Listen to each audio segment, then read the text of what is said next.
Alô para todos, Paulo Mubarak falando. Esse é o episódio número 116, gravado em 4 de agosto de 2025. Que tem muita gente por aí que odeia o capitalismo, gente despreparada, gente incompetente, gente ruim, gente perdedora, gente narcisa. Nós todos sabemos. Alguns deles conseguem muitos seguidores nos canais do YouTube, colocando vídeos contra o capitalismo. Mas eles não colocam explicitamente contra o capitalismo, eles colocam contra empresas, contra segmentos. E no domingo, ontem, eu assisti a um vídeo, ele caiu no meu colo, certamente enviado pelo algoritmo do YouTube, um vídeo sobre a máfia, segundo palavras do autor do vídeo, que é o segmento farmacêutico. E aí eu gostaria de comentar com vocês um pouco sobre esse assunto, porque ele é muito importante, não em função do vídeo em si.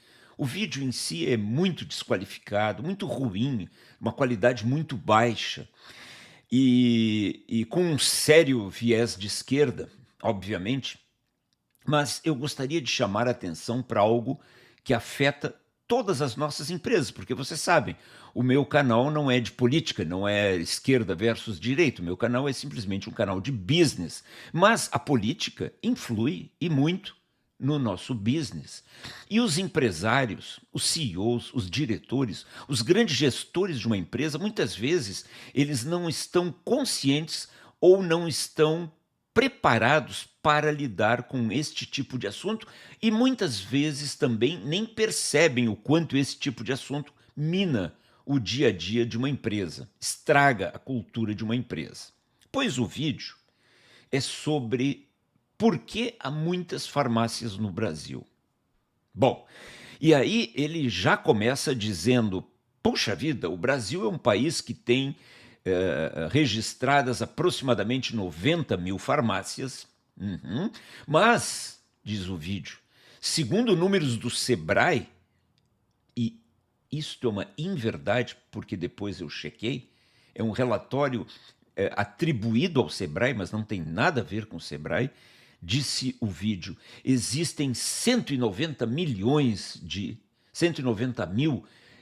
farmácias registradas no país, não de verdade no país, mas 90 mil registradas. Bom, em primeiro lugar, esse dado é inverídico, o dos 190 mil farmácias, e eu vou provar para vocês como se olha, como se analisa, como se vê a falsidade de um vídeo desses apenas olhando números, porque o vídeo fala isso. O Brasil é o país das farmácias e tem muita sujeira escondida por trás disso, e depois o vídeo vai detalhando qual, na opinião do autor, é a sujeira escondida por um número tão grande de farmácias, e aí o vídeo diz assim, é um segmento muito grande e no ano passado faturou 158 bilhões de reais.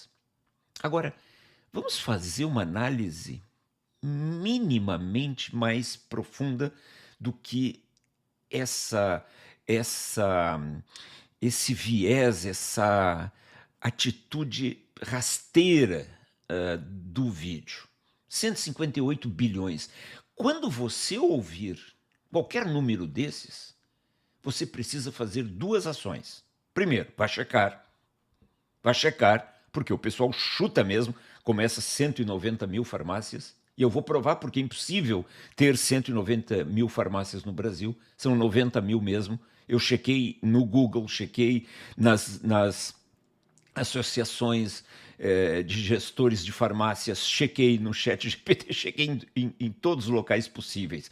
São cerca de 90 mil farmácias. Mas 158 bilhões. Então, primeiro, cheque. Segundo, pergunte-se, 158 bilhões de reais, mas qual é o espanto do vídeo? Isso é muito? É pouco? É nada? É um exagero? Quando nós tomamos 158 bilhões de reais de faturamento em 2024, das 90 mil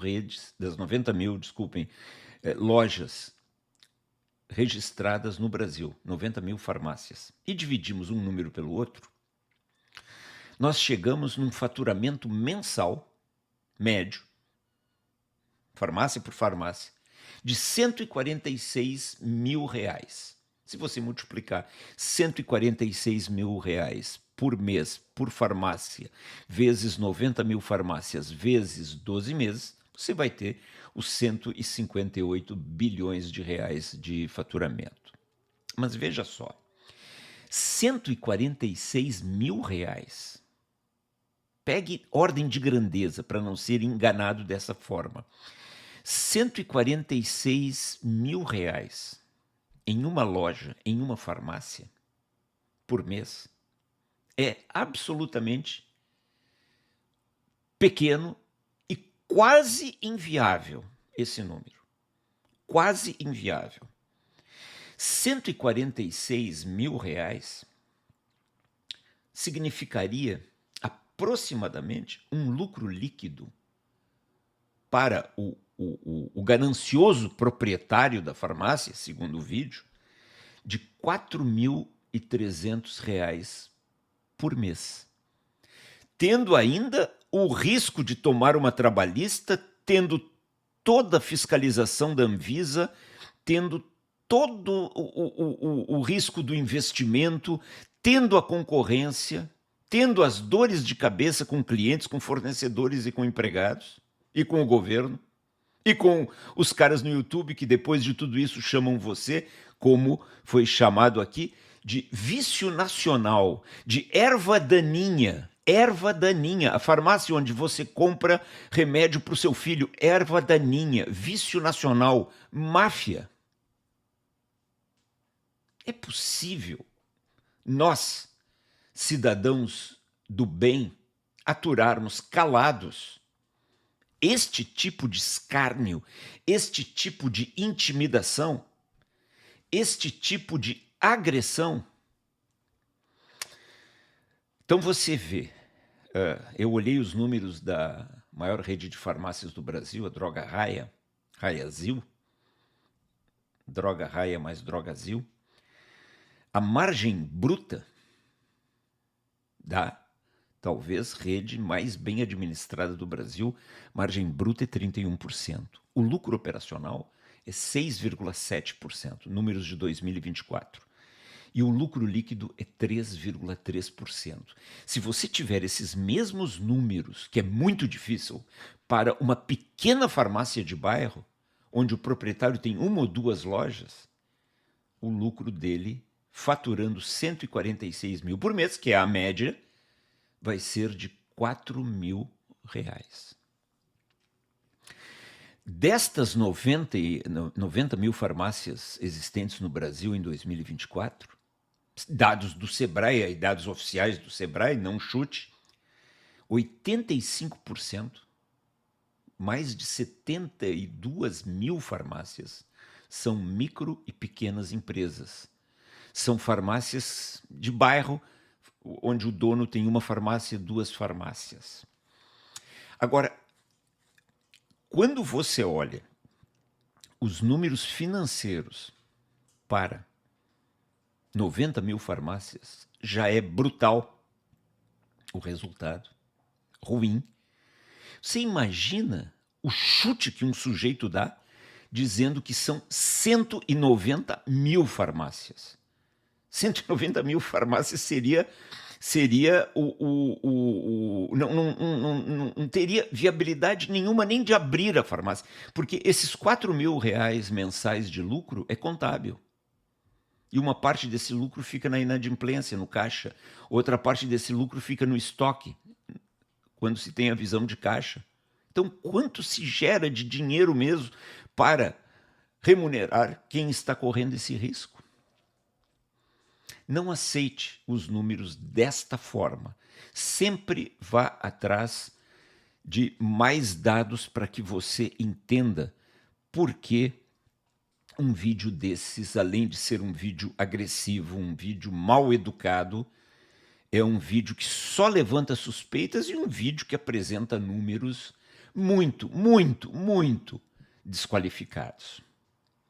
O vídeo diz assim: o Brasil é o país do mundo com o maior número de farmácias. É outra falácia. O Brasil é um dos 6, 7 países mais populosos do planeta. É óbvio que ele vai ter quase tudo no número 1, no número 2, no número 3 do mundo, porque é uma população muito grande. Agora, quando você vai atrás de dados verdadeiros, número de farmácias por 10 mil, por 100 mil habitantes, você vê que há países como Grécia, como Bélgica, como Itália, como França, que tem um número, a Grécia chega a ter 97 farmácias para cada 100 mil habitantes e o Brasil tem apenas 42 farmácias para cada 100 mil habitantes. É um número expressivo, o número brasileiro, mas há números muito maiores. Então não adianta vir com 158 bilhões de faturamento, 90 mil farmácias, o maior número de farmácias do mundo. Isso se dilui como poeira no vento quando se coloca um pouco de conhecimento mais técnico. E eu vou crer que a ignorância aliada a um pouco ou ao muito de má fé é que gera vídeos sensacionalistas, oportunistas desse tipo. Então você vê o sujeito no vídeo, ele diz assim: tem uma farmácia do lado da outra. O que será que tem por trás disso? Sabe o que tem por trás disso? Concorrência. Que talvez quem fez o vídeo nunca tenha experimentado. Eu até disse ontem para minha filha, eu, a minha filha e meu genro, nós passamos na frente de uma casa no Canadá. Eu estava no Canadá ontem. Nós passamos na frente de uma casa e um domingo à tarde, bucólico, minha filha e meu genro estavam me levando para o aeroporto e eu vi uma criança com aquela famosa banca de limonada, tentando vender limonada para as pessoas. Essa é uma imagem muito bonita de como se ensina desde a infância o que é o comércio, o que são as transações financeiras, todas as providências que você tem para montar um pequeníssimo negócio como uma banca de limonada. E aí eu fiquei pensando naquela criança vendendo limonada na frente da casa dos seus pais e nesse tipo de vídeo a que eu acabei de assistir no YouTube, e eu fico pensando, faltou a banca de limonada na vida do sujeito ou da sujeita que fez esse vídeo. Faltou a banca de limonada. O sujeito não entende concorrência, porque uma farmácia abre do lado da outra. Sabe o que ele disse? Ele ou ela, sei lá eu quem fez esse vídeo, ele disse assim: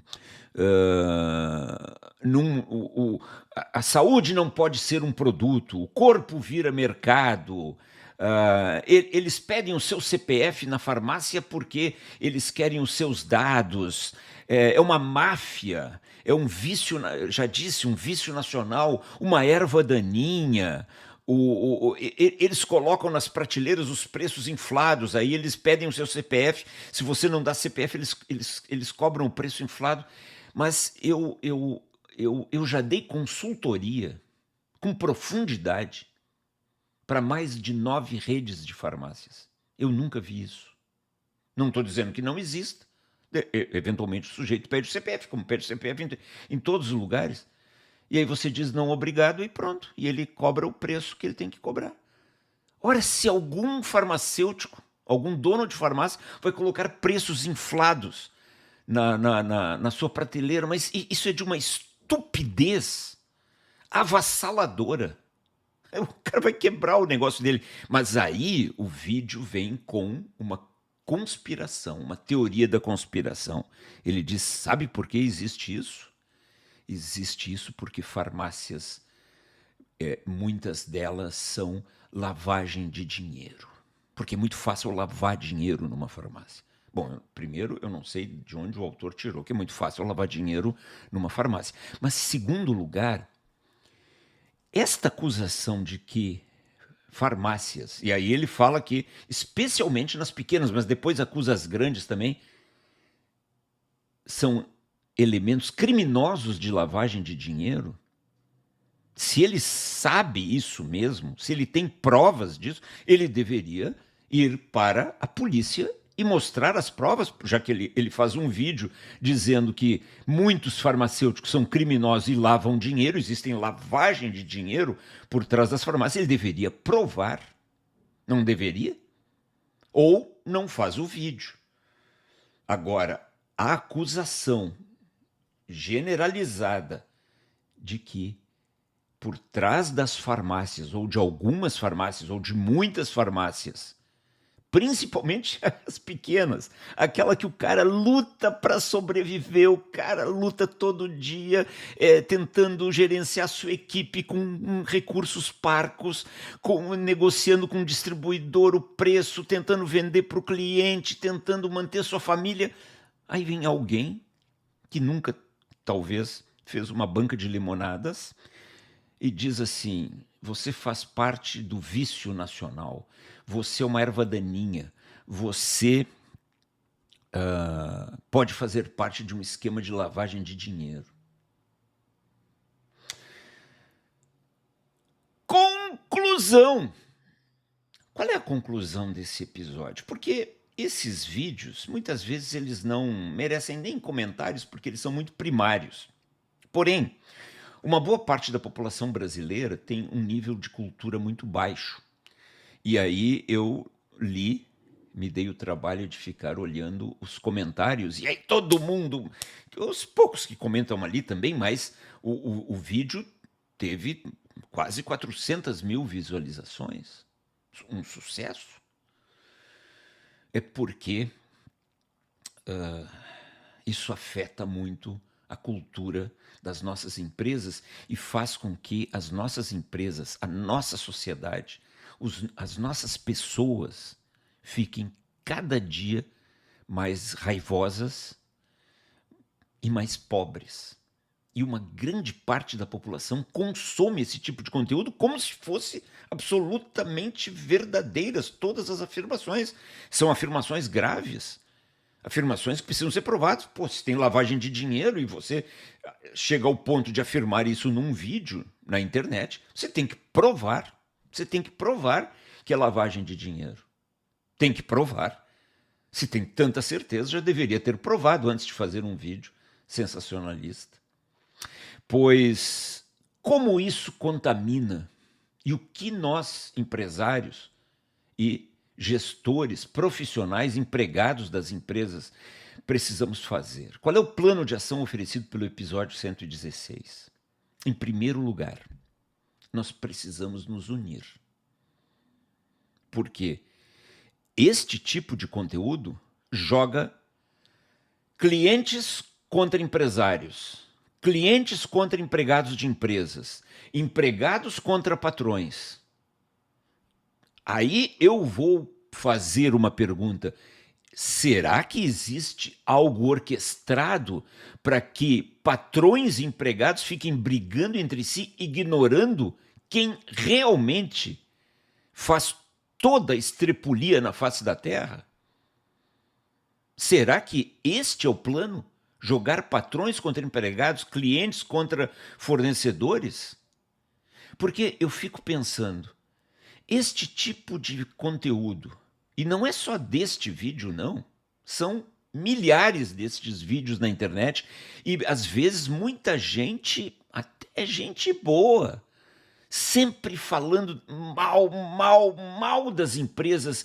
Mas será que nós, em pleno século XXI, em pleno agosto de 2025, em pleno desenvolvimento da inteligência artificial, será que nós brasileiros, nós não entendemos ainda que a única instituição que sustenta bocas, estômagos, barrigas, saúde num país são as empresas privadas?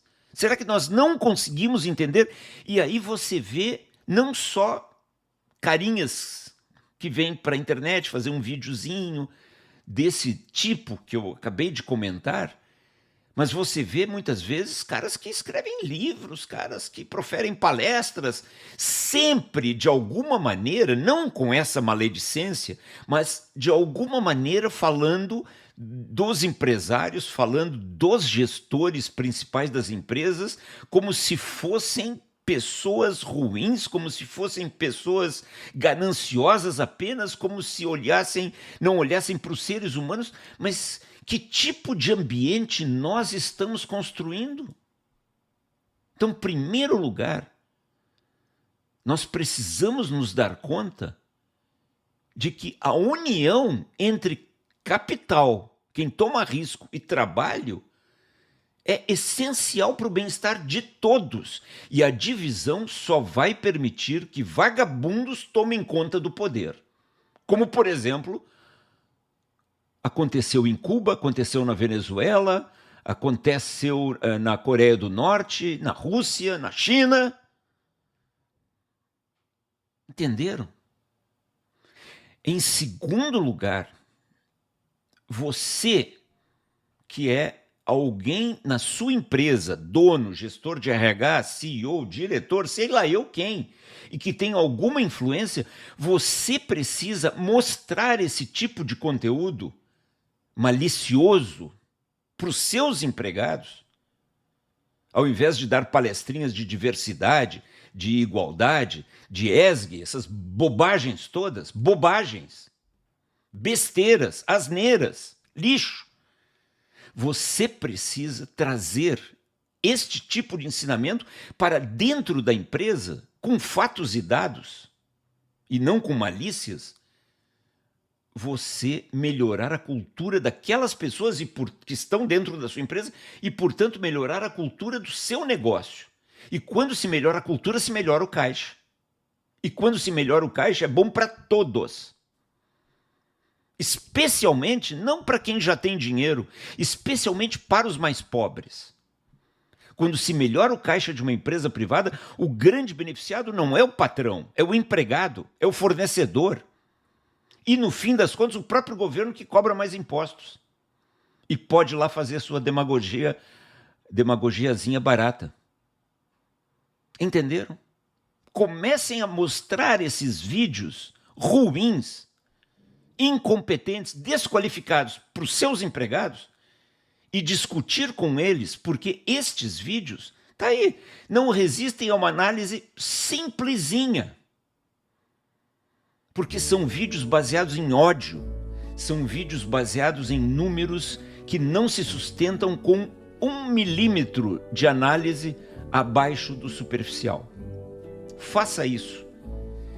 Identifique esses vídeos, mostre-os formalmente aos seus empregados em treinamentos e discuta com eles qual é a verdade. Ninguém aqui quer ter razão, nós só devemos buscar a verdade. Nada mais do que a verdade. Paulo Mubarak gravou o episódio 116 em 4 de agosto de 2025.